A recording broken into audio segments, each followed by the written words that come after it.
Hi everybody, my name is Freedom, and today we're just going to be talking about this class and all the speeches that we did in it and how we improved throughout the semester. So personally for me, I wanted to make sure that I gained better public speaking skills from this class, obviously, and I also wanted to be sure that I strengthen my organization skills. I've always struggled with that, and I feel like all the keyword outlining and all the examples that Professor Freeman provided us really helped. My strongest presentation has definitely got to be my last presentation, my persuasive speech, because my visual aid was like, I was so proud of that globe, and I feel like I connected it to my speech in such a creative and fun way. And I also feel like my closing on that speech, I feel like was super strong, and it was a solid ending in my opinion.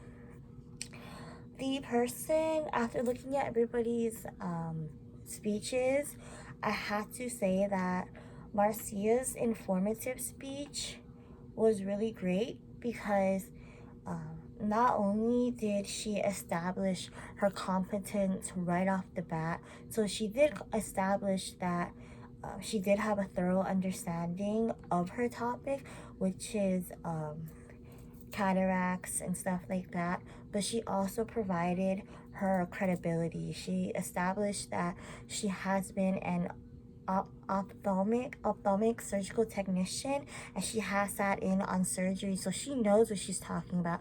So good job, Marcia. The organizational pattern I used for my story speech would be time order, because I talked about my brother and his problem with addiction, and I talked about the sequence and how it happened. So chronological order was like the best way for me to make sure that my speech was organized and it flowed. And I feel like chronological order or time sequence or time order, whatever you guys want to call it, was the best fit for my story speech. The method of informing I used for my informative speech was explaining, because explaining refers to how something works, why something occurred, or how something should be evaluated. And that was by Nelson, Ditzworth, and Pearson. I feel like for my informative speech, I talked about why taking, or the pros and cons of taking a gap year, and explaining was the most straightforward way of how to go upon my speech. And I feel like doing describing or any other techniques may have been kind of confusing on the audience's end, so I feel like explaining was a lot more thorough and a lot more clearer. Monroe's motivated sequence pattern for my persuasive speech. So for my persuasive speech, I talked about voting, and I have got to say Monroe's motivated sequence pattern definitely helped me, because it's an organizational arrangement based on reflective thinking that includes 5 specific steps. So the first step is to get the audience's attention and why they need to do what you want them to do. Satisfaction, visualization, so making sure they can visualize how what you want them to do will make, in my case, will make the world a better place, and what they can do, so action. That was also by Nielsen, Titsworth, and Pearson. Yeah. So Monroe's motivated sequence pattern helped me because it did help me organize my speech, but it also made me understand how to put my speech together and what should go first. And if you watched my my persuasive speech, you can see that I immediately grabbed the audience's attention, and I kept reiterating why we needed it. I kept telling them to visualize a world where a perfect world, and how voting is one step closer to getting that perfect world. So Monroe's motivated sequence pattern definitely helped me improve my speech.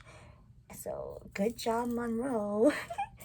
um I also, for that speech, I also use the benefits persuasion, and that's basically when the audience is more likely to change behavior if suggested change will benefit them more than cost them. So I don't know if you know this, but for me and my family, we're a lot more prone to do something if it means that we get something, if we get more in return.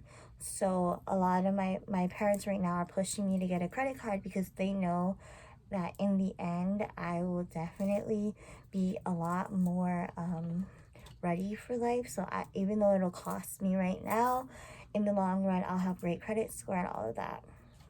But in my speech for voting, it would be more for, all you have to do is check off a box, and you can see changes happen if you research your candidates correctly, and if you vote for the ones who you feel that is the most fit. Other techniques that I used throughout this course were managing my volume, keeping eye contact, nonverbal messages. So for example, I like to talk with my hands a lot, and my facial expressions are really out there. I'm sure if you guys watch my other speeches, my facial expressions are really bam. How did public speaking skills improve?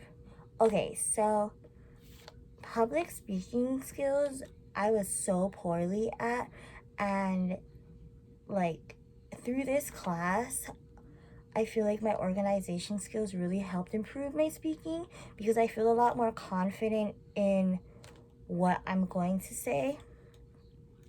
And my creative visual aids also gave me that confidence boost.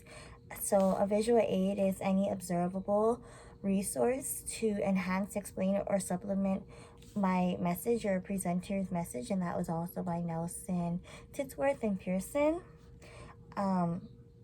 So yeah, visual aids really helped me gain my confidence. My instructor, so Professor Freeman, said that my eye contact and my visual aids and my voice inflection were really good throughout all my speeches.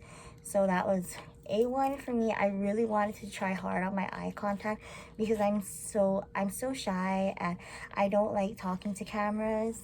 So this is really hard for me. This is really challenging for me to talk to cameras. I'd rather talk face to face.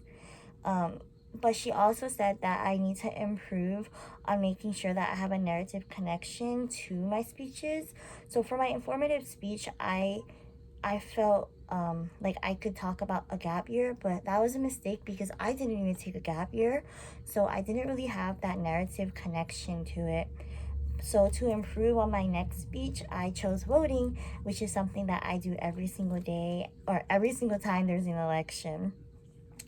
So things that I could have done better in my personal thing, or like my personal thoughts, are enunciating my words. I feel like I mumble a lot, and my volume of voice could have been better. Some of my professional goals is becoming a speech pathologist. So this class is gonna really come in handy because I know it's public speaking, but it did teach me how to organize, and I feel like I'm gonna have to organize my lesson plans, and I'm also gonna have to organize what I want my patient to speak and what I want them to say and enunciate. And this class taught me how to organize my speeches. So like I said, I might be working with coworkers and I might have to do a presentation on budgeting or funding for why patients with speaking disabilities need more funding.